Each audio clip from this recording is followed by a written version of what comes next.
आज हम लोग बात करेंगे केमिस्ट्री के बारे में। केमिस्ट्री क्या है, इसके बाद सबसे पहला देखेंगे कि जो केमिस्ट्री है इसमें हम लोग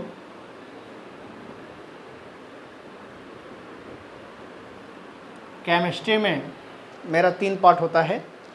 फिजिकल पहला part,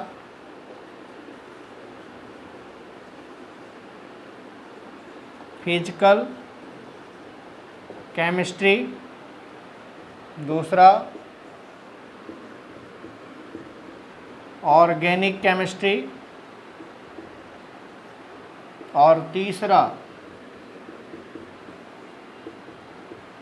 inorganic chemistry. 3 part chemistry का होता है, फिजिकल, ऑर्गेनिक एंड इनऑर्गेनिक। इसी से आपको सवाल जो पूछे जाते हैं IIT, NEET 11th and 12th, ये दोनों में सवाल आपको पूछे जाते हैं। 11th 12th से जो स्टैंडर्ड सवाल होता है वही सवाल आपको IIT और नीट में पूछा जाता है। अब रही बात कि जो IIT नीट में पूछा जाता है, इसमें फिजिकल, ऑर्गेनिक और इनऑर्गेनिक से ये तीनों में कौन कौन से चैप्टर पढ़ना होता है और क्या पढ़ना होता है, वो हम आपके सामने अभी डिस्कशन करेंगे, बात करेंगे। तो आइए हम दिखाते हैं। फिलहाल आप इसको जल्दी लिख लीजिए, इसके बाद फिर हम नेक्स्ट आगे बात करेंगे कि क्या आगे हम लोगों को क्या करना है, पढ़ना है। तो आगे दिखाते हैं आपको। फिलहाल इसको आप जल्दी लिखिए, जितना जल्दी हो सके इसको छाप लीजिए आप।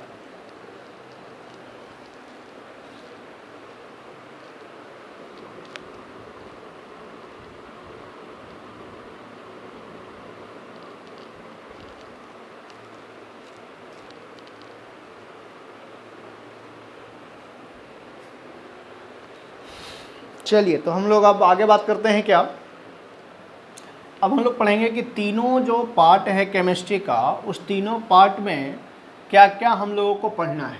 केमिस्ट्री का 3 पार्ट जो हमने लिखा आपके सामने, उस तीनों पार्ट में क्या क्या हमें क्या करना है, पढ़ना है, इसके बारे में भी हम लोग बात कर लेते हैं। क्या बात करते हैं? सबसे पहला हम लोग को physical chemistry, physical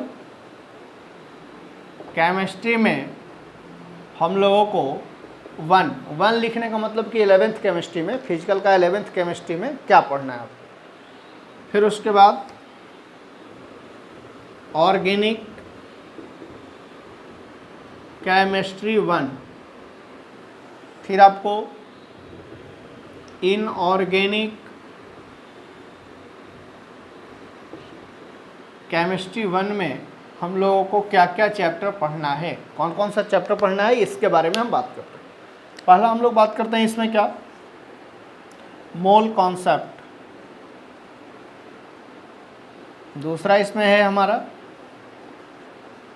atomic structure या स्ट्रक्चर ऑफ एटम्स, आप इसी को बोलते हैं स्ट्रक्चर ऑफ एटम्स।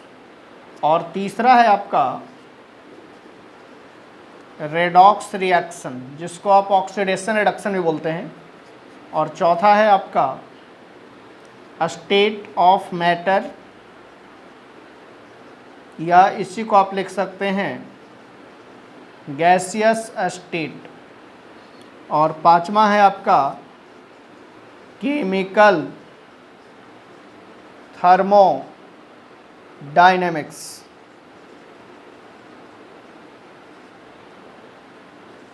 और 6 नंबर है आपका इक्विलिब्रियम। 6 नंबर चैप्टर आपका इक्विलिब्रियम पढ़ना है। इक्विलिब्रियम 2 तरीके का होता है, एक केमिकल इक्विलिब्रियम, दूसरा आयनिक इक्विलिब्रियम। यानी ए आपका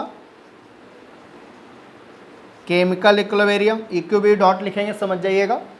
और फिर आपको पढ़ना है आयनिक इक्विलिब्रियम। तो अब ऑर्गेनिक केमिस्ट्री में आइए। पहला क्या है इसमें पढ़ना, नॉमेनक्लेचर। नॉमेनक्लेचर जिसका हिंदी होता है नामकरण, और दूसरा है GOC। जी का मतलब होता है जनरल, ओ का मतलब होता है ऑर्गेनिक, और सी का मतलब होता है केमिस्ट्री, जनरल ऑर्गेनिक केमिस्ट्री। अब आप लिखते हैं इसको, इसमें C1 चैप्टर जो पढ़ना होता है हम लोगों को वो रेजोनेंस। C1 C2 का मतलब होता है चैप्टर का नाम हम लिख रहे हैं, चैप्टर नंबर रेजोनेंस। C2 जो है एरोमेटिसिटी, एरोमेटिसिटी। और C3 जो है वो है आपका एसिड, बेस एंड सॉल्ट। और C4 जो है वो आपका आइसोमेरिज्म है। कौन सा है? आइसोमेरिज्म। C4 क्या है? आइसोमेरिज्म। और एक आपका जो है तीसरा पॉइंट जो है वो है आपका रिएक्शन मैकेनिज्म, जो कि GOC से बाहर आता है, रिएक्शन मैकेनिज्म, है ना, जो कि आपको रिएक्शन पढ़ना होता है। इससे यहाँ से समझिए कि आपको 12th स्टार्ट हो जाता है रिएक्शन मैकेनिज्म से। उसको 11th में दे दिया है NCERT वगैरह में, लेकिन वो आपको 12th में ही पूछा जाता है सवाल।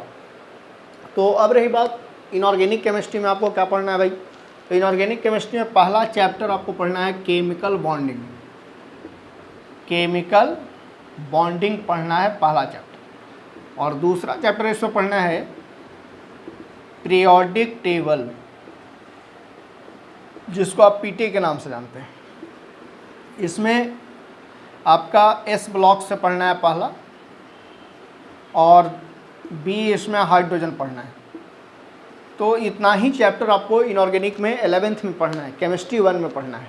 अब रही बात कि 11-12 से स्टैंडर्ड सवाल जो IIT मेडिकल कंपटीशन में आते हैं, वो सारे सवाल किस किस चैप्टर से ज़्यादा पूछा जाता है और कैसे पूछा जाता है, वो तो हम आगे बताएंगे कैसे पूछा जाता है। लेकिन हम ये बता दें कि कौन से चैप्टर का कितना प्रायोरिटी है नीट और IIT के लिए, कंपटीशन लेवल के लिए, NDA के लिए। NDA का भी आप एग्ज़ाम देंगे तो उसमें भी आपको पूछा जाएगा इसी से। तो सबसे पहला आपको एटॉमिक स्ट्रक्चर ज़्यादा इंपॉर्टेंट है। रेडॉक्स रिएक्शन से एक सवाल रहता है। केमिकल थर्मोडायनेमिक्स और इक्विलिब्रियम दोनों से बहुत इंपॉर्टेंट रहता है। और नोमेनक्लेचर से थोड़ा कम सवाल रहता है। GOC मेन रहता है IIT के लिए और नीट के लिए।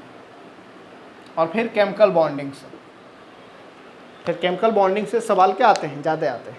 फिर उसके बाद पीरियोडिक टेबल से हल्का सवाल पूछा जाता है, ज़्यादा नहीं, बस। तो ये है आपको कंपटीशन पॉइंट ऑफ व्यू से हमने आपको बता दिया कि कौन कौन से सवाल ज़्यादा किए जाएंगे आपके सामने और कैसे उसको डील करना है, वो तो हम बताएंगे कैसे डील करना है। फिलहाल आप इसको जल्दी लिखें, उसके बाद फिर हम आगे बात करें। जल्दी लिखिए।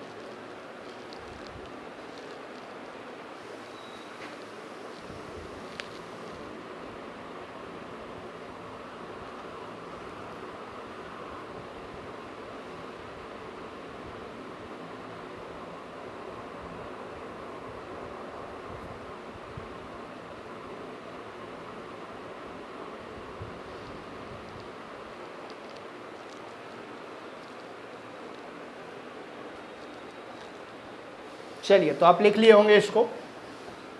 तो अब जो हम बात करने वाले हैं वो सबसे पहला केमिस्ट्री के बारे में बात करेंगे कि केमिस्ट्री क्या होता है।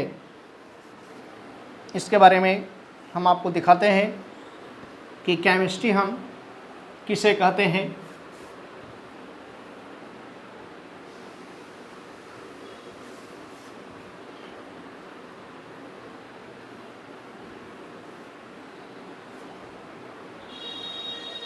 चलिए, तो बात करते हैं सबसे पहला केमिस्ट्री के बारे में। केमिस्ट्री क्या होता है, किससे कहते हैं केमिस्ट्री, इसके बारे में हम आपके सामने आज बात करते हैं, दिखाते हैं आपको क्या होता है।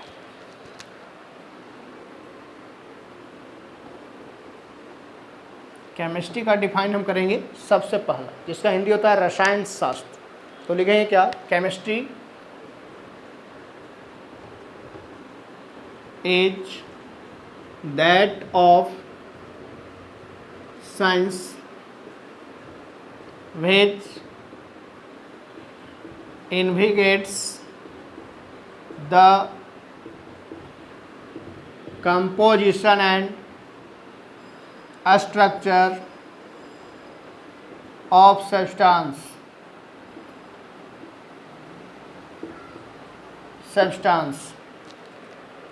investigates का मतलब होता है अनुसंधान,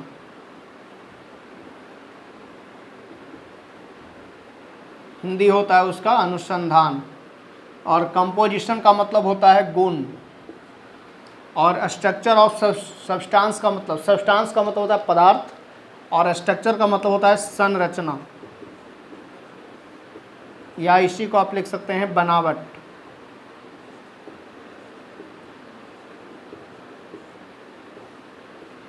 स्ट्रक्चर या बनावट। तो सबसे पहला हम एक एग्जांपल लिखेंगे आपके सामने कि मेरा एग्जांपल है CH4, ये सब्सटेंस है। अब हम इसको गुण के बारे में अध्ययन करेंगे, इस सब्सटेंस का गुण के बारे में अध्ययन करेंगे, इसका फिर हम अध्ययन करेंगे स्ट्रक्चर के बारे में। उसको हम लोग विशेष जो अध्ययन करते हैं उसको हम लोग केमिस्ट्री करते हैं। तो सबसे पहली बात, ये सब्सटेंस है जिसका नाम हम लोग लिखते हैं मीथेन, और इसके बाद इसी को बोलते हैं मार्स गैस, और इसी को बोलते हैं नेचुरल गैस, और इसी को बोलते हैं कार्बेन। नया नेम है कार्बेन, जो कि मेडिकल में इसको पूछा गया है, CPMT मेडिकल का होता है। उसमें ये सवाल क्या किया गया है कि मीथेन का न्यू नेम क्या है, कार्बेन, उसके नाम से इसको पूछा गया है सवाल। तो सबसे पहला ये जो सब्सटेंस है इसका स्ट्रक्चर क्या होता है, इसका बनावट क्या होता है, इसके बारे में हम जो अध्ययन करेंगे, इसके गुण के बारे में जो अध्ययन करेंगे, इसको हम क्या कहते हैं, केमिस्ट्री कहते हैं। अब हम आपको दिखाने जा रहे हैं कि इसका स्ट्रक्चर हम लोग कैसे बनाएंगे, इसका स्ट्रक्चर को हम कैसे डील करेंगे। तो आइए सबसे पहला बात, आप इसको छाप लीजिए, उसके बाद हम इसका स्ट्रक्चर बना के आपको सिखाएंगे, दिखाएंगे क्या होता है। जल्दी लिखिए।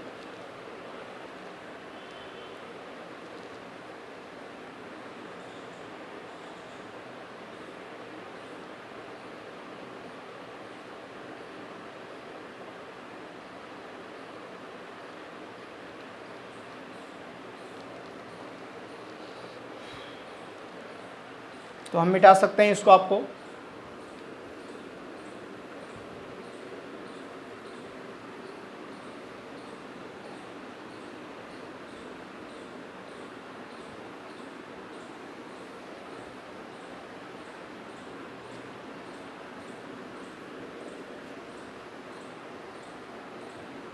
चलिए, तो सबसे पहला बात करें हम आपके सामने क्या कि अब हम लोग स्ट्रक्चर देखने जा रहे हैं मीथेन का, शेप क्या होगा, उसका बनावट क्या होगा, इसके बारे में। तो आइए एक सवाल के माध्यम से आपको हम समझाएंगे, एक एग्जाम्पल लिखेंगे क्या, द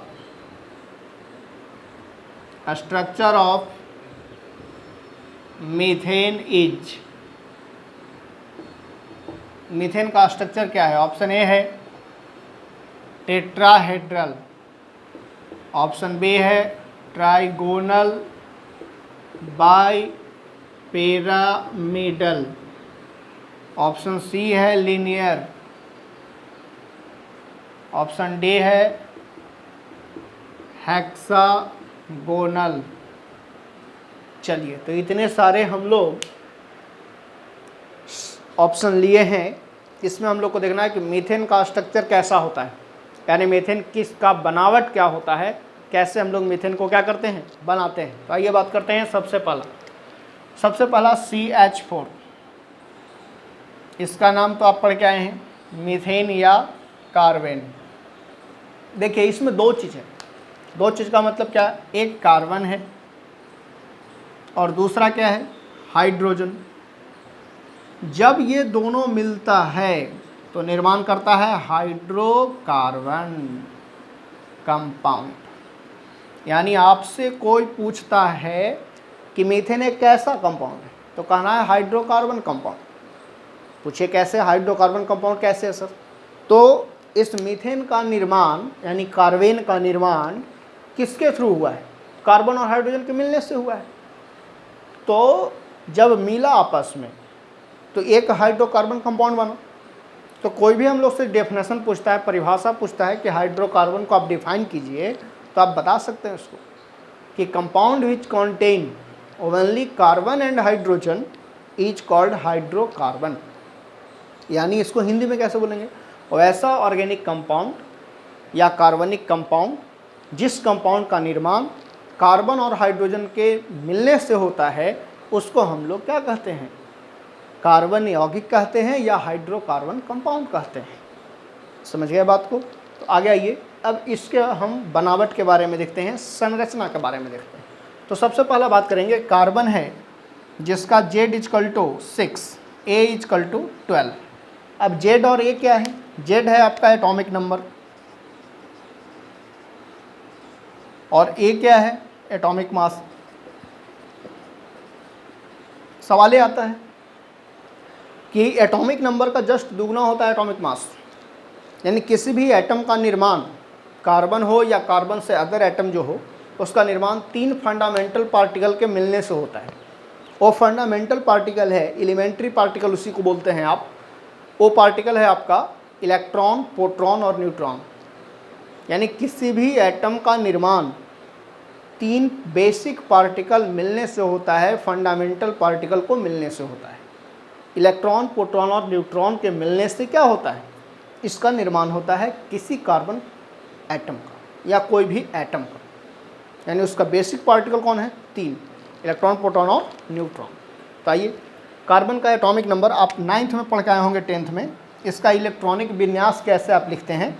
2 और 4, क्योंकि जितना एटॉमिक नंबर होता है उसके बराबर कॉन्फ़िगरेशन लिखना है। 4 में 2 ऐड कीजिएगा तो 6 हो जाएगा, तो 6 आ गया एटॉमिक नंबर के बराबर इलेक्ट्रॉन। तो जो उसके आउटर मोस्ट इलेक्ट्रॉन होता है, यानी बाह्यतम कक्ष, किसी भी एटम के बाह्यतम कक्ष को हम लोग बोलते हैं अंग्रेजी में क्या? आउटर मोस्ट ऑर्बिट या सेल, है ना, जिसको आप कक्ष के नाम से पढ़ के आए हैं। कक्ष और उपकक्ष पढ़े होंगे 10th में, 9th में।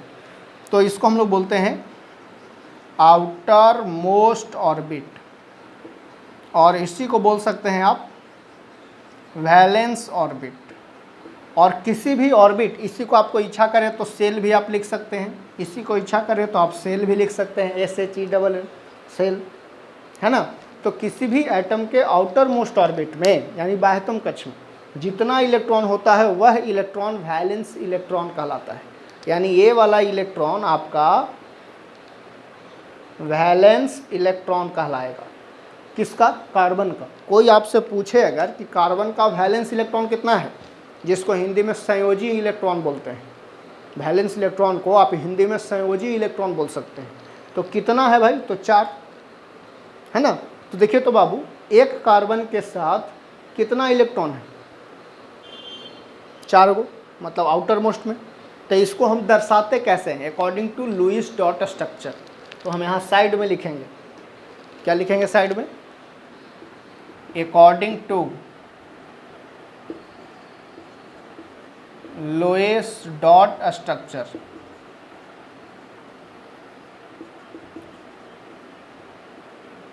आपको इतना लंबा नहीं लिखना है, शॉर्ट फॉर्म लिख दे रहे हैं LDS, लुईस डॉट स्ट्रक्चर। यानी लुईस डॉट स्ट्रक्चर के अनुसार आप कार्बन के आउटर मोस्ट ऑर्बिट के इलेक्ट्रॉन को कैसे दिखा सकते हैं, बाह्यतम कक्ष के इलेक्ट्रॉन को कैसे दिखा सकते हैं। जो देखिए आप, सबसे पहले आप देख सकते हैं बाबू कि जैसे कार्बन है, इसका बाह्यतम कक्ष में कैसा है? 4। तो किसके अनुसार दिखा रहे हैं? लुईस डॉट स्ट्रक्चर के ना, यानी पॉइंट डॉट वही होगा, उसका इलेक्ट्रॉन होगा। उसको क्रॉस से भी आप दिखा सकते हैं। तो 1 2 3 4 इलेक्ट्रॉन हो गया, यानी 1 2 3 4। तो डॉट से आपने लुईस डॉट स्ट्रक्चर के अनुसार तो दिखा दिया कितना इलेक्ट्रॉन? 4 इलेक्ट्रॉन। अब देखिए तो कार्बन के साथ कौन है? हाइड्रोजन। तो हाइड्रोजन का Z = 1 और A = 1। हाइड्रोजन का एटॉमिक मास और एटॉमिक नंबर दोनों सेम होता है ना। और हाइड्रोजन में कभी भी बाह्यतम कक्ष नहीं होता है, आउटर मोस्ट ऑर्बिट नहीं होता है, न इनर मोस्ट ऑर्बिट होता है। तो आपसे कोई पूछता है कि हाइड्रोजन में क्या बाह्यतम कक्ष होगा, आउटर मोस्ट ऑर्बिट होगा, तो आप कहिएगा नहीं। क्यों? क्योंकि हाइड्रोजन ही एक ऐसा एलिमेंट है पूरे पीरियोडिक टेबल में जिसमें आउटर मोस्ट और इनर मोस्ट ऑर्बिट नहीं होता है। याद रखना इस बात को। चलिए, तो हम लोग क्या लिखेंगे? इसका हाइड्रोजन का 1, यानी इसका इलेक्ट्रॉन कितना? 1। चलिए, तो इसको अगर आप लुईस डॉट स्ट्रक्चर के अनुसार दिखाना चाहते हैं तो कैसे लिखेंगे? हाइड्रोजन और कितना इलेक्ट्रॉन? 1 इलेक्ट्रॉन। तो इसका 1 इलेक्ट्रॉन हमने दिखा दिया आपको, 1 इलेक्ट्रॉन। अब इसके दोनों के बीच एक बॉन्डिंग अरेंजमेंट होगा। जो बॉन्डिंग अरेंजमेंट ये बताएगा बाबू कि दोनों के बीच कितने टाइम का बॉन्डिंग अरेंजमेंट होता है और कैसे बॉन्ड बनता है। ये हम आपको सिखाने जा रहे हैं, दिखाते हैं क्या है। फिलहाल जल्दी इसको आप छाप लीजिए, लिख लीजिए, ज़्यादा बढ़िया रहे। आप लोग नोट्स बनाते चलें, ज़्यादा बढ़िया है।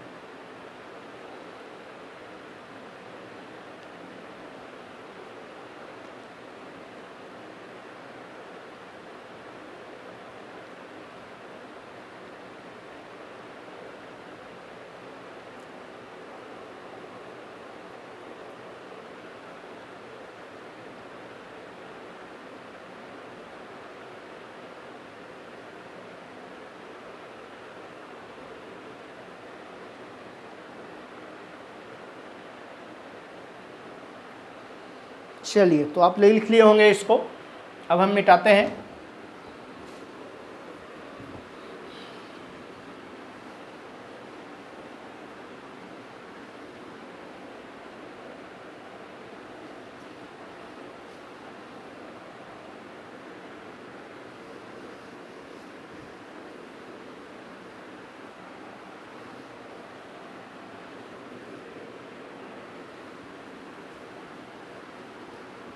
आप किसी भी इलेक्ट्रॉन को डॉट से भी दिखा सकते हैं या क्रॉस से भी दिखा सकते हैं, लुईस डॉट के अनुसार। तो आइए, सबसे पहले हमने दोनों को डॉट ही से दिखाया है।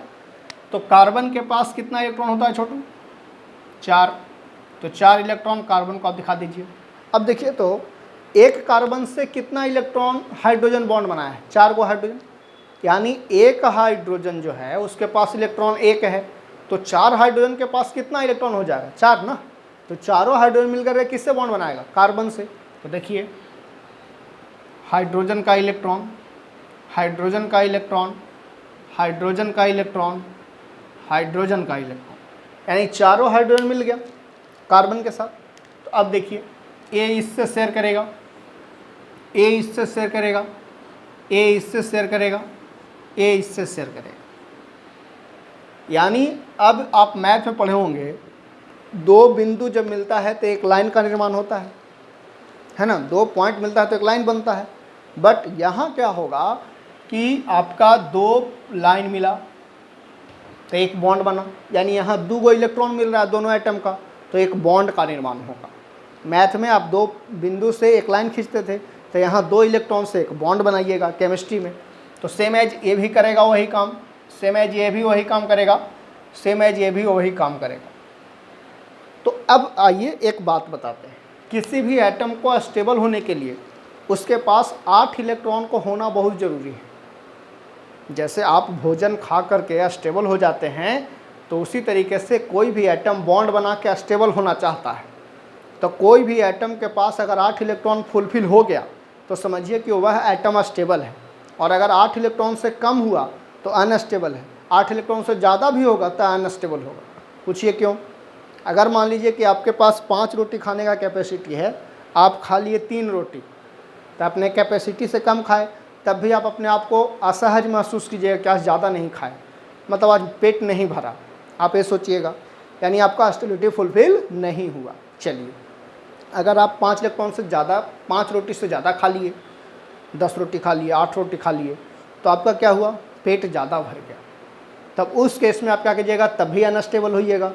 तो किसी को अपने कैपेसिटी से ज़्यादा स्टेबिलिटी, आपको जब इलेक्ट्रॉन होगा, कम भी होगा तब अनस्टेबल हो जाएगा, लेकिन उसके बराबर हो जाएगा तो स्टेबल हो जाएगा। तो आइए अब इसके पास 8 इलेक्ट्रॉन हम चेक करते हैं है कि नहीं कार्बन के पास। तो 4 गो तो पहले से था इसका, कार्बन का, और 4 गो इलेक्ट्रॉन हाइड्रोजन से लिया, ले लिया कि नहीं?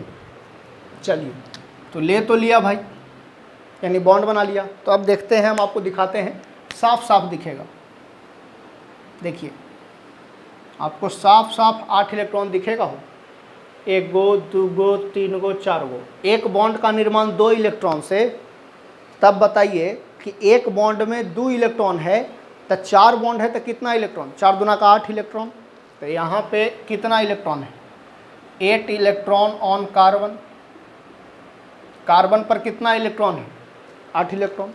यानी जिसके पास 8 इलेक्ट्रॉन हो गया तो वो एटम क्या हो गया? स्टेबल। अब पूछिए सर, हाइड्रोजन को चेक करिए तो तनी कितना है? हाइड्रोजन के पास तो सर 2 ही है।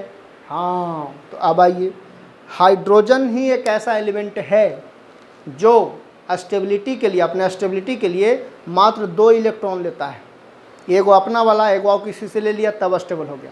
मतलब हाइड्रोजन 2 ही इलेक्ट्रॉन में स्टेबल हो जाएगा, जबकि हाइड्रोजन के अलावा जितने सारे एलिमेंट होंगे, एटम होंगे, वो सारे 8 इलेक्ट्रॉन अपना कैपेसिटी रखेगा। क्लियर है? एक्सेप्ट हाइड्रोजन, हाइड्रोजन मात्र 2 इलेक्ट्रॉन में। तो देखिए हाइड्रोजन के पास 2 गो है, 2 इलेक्ट्रॉन ऑन हाइड्रोजन, ये भी स्टेबल है कि नहीं? दोनों एटम स्टेबल आपका हो, ओ भी और ए भी, यानी दोनों एटम एक दूसरे के साथ क्या है? स्टेबल है। अनस्टेबल कभी कंफर्ट नहीं होगा। क्लियर है आप लोग? चलिए, तो सबसे पहला बात, अभी हम इसके बीच का बॉन्डिंग अरेंजमेंट आपको सिखाते हैं। आइए, same as C single bond H, single bond H, single bond H, single bond H, 4 गो बॉन्ड था, इसी वाले बॉन्ड को बाहर निकाल लिए। अब चारों हाइड्रोजन को मिलाइए, इस हाइड्रोजन को इसके साथ मिला दीजिए, इसको इसके साथ मिला दीजिए, इसको इसके साथ मिला दीजिए, इसको इसके साथ मिला दीजिए, तो क्या बन गया? टेट्राहेड्रल। 4 को कोना मिला कि नहीं? तो टेट्रा का मतलब होता है 4, यानी 4, और हेड्रल का मतलब होता है शेप, है ना, या साइज, शेप या साइज। तो आप कह सकते हैं कि जो मीथेन का स्ट्रक्चर है उसका आंसर कौन होगा? टेट्राहेड्रल, यानी ऑप्शन नंबर ए सही होगा आपका। ठीक है, तो आप जल्दी इसको छापे, फिर हम बात करते हैं।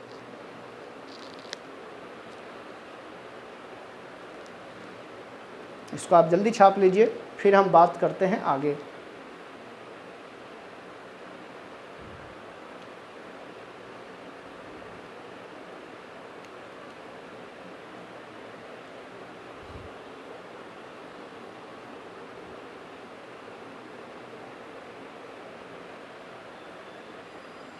चलिए, तो अब हम बात करेंगे, एक और सवाल इसी तरीके का हम लोग से पूछा जाता है। बिहार इंजीनियरिंग में ज़्यादा ये सभी सवाल आते हैं। अगर आप कंपटीशन देंगे तब, कंपटीशन नहीं देंगे तो कोई बात नहीं है। सबसे पहला हम बात करेंगे एक सवाल और, कहता है कि the structure of PCl5 is, option A है लीनियर, ऑप्शन बी है टेट्राहेड्रल, ऑप्शन सी है पेंटागोनल, ऑप्शन डी है ट्राइगोनल, बाई पिरामिडल। यानी 4 ऑप्शन फिर दिया गया। PCl5 का नाम है फास्फोरस पेंटाक्लोराइड। इसका नाम फास्फोरस पेंटाक्लोराइड क्यों पड़ा, ये भी सुन लीजिए आप। एक फास्फोरस के साथ 5 क्लोरीन है, इसका मतलब है कि 5 के लिए हम लोग पेंटा लिखते हैं, क्लोरीन के लिए क्लोराइड लिख देते हैं। क्यों? क्योंकि क्लोरीन निगेटिव एटम होता है, इसलिए उसके लास्ट में हम IDE का प्रयोग करते हैं। फिर से मेरी बात को सुनिएगा, फास्फोरस पेंटाक्लोराइड इसलिए नाम पड़ा क्योंकि 5 क्लोरीन है, इसलिए पेंटा लगा। क्लोराइड इसलिए लगा क्योंकि क्लोरीन निगेटिव एटम है, तो किसी भी निगेटिव एटम के लास्ट में IDE का प्रयोग करते हैं, याद रखना है। क्लियर हैं आप लोग? चलिए, और 5 फास्फोरस है, इसलिए 5 फास्फोरस हमने लिख दिया। तो सबसे पहला PCl5 है बाबू आपके सामने, इसको हम लोग भी लिखते हैं फास्फोरस, फास्फोरस पेंटाक्लोराइड।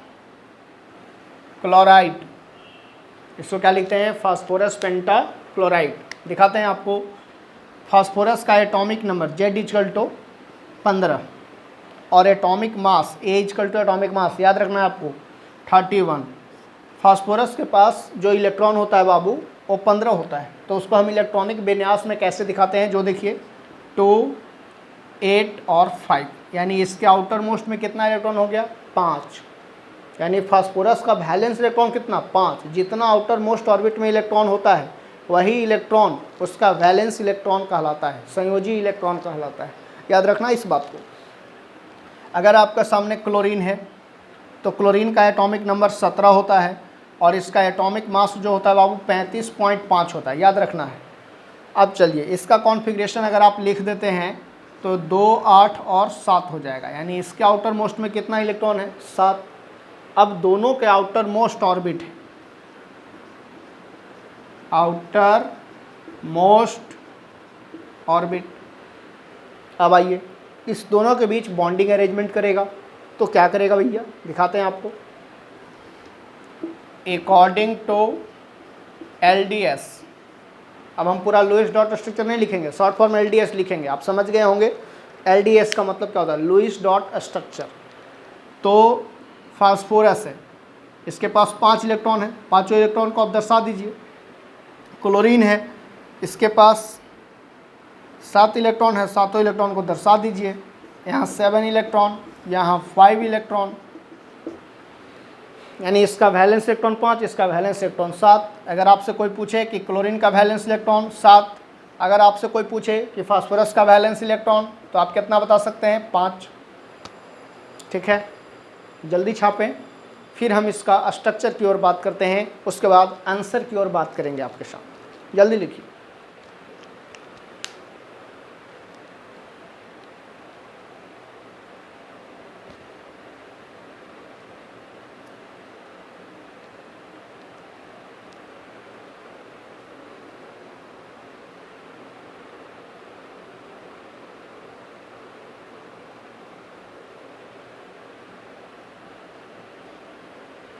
चलिए लिख लिए होंगे आप।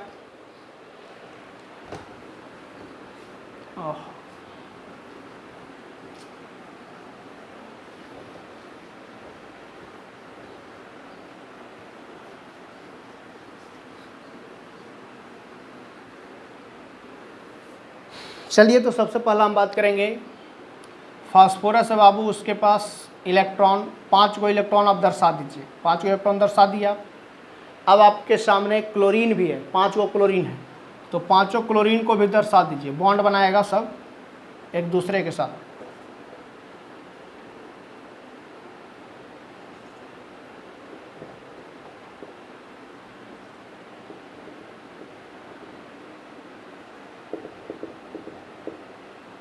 यानी सारे क्लोरीन एक दूसरे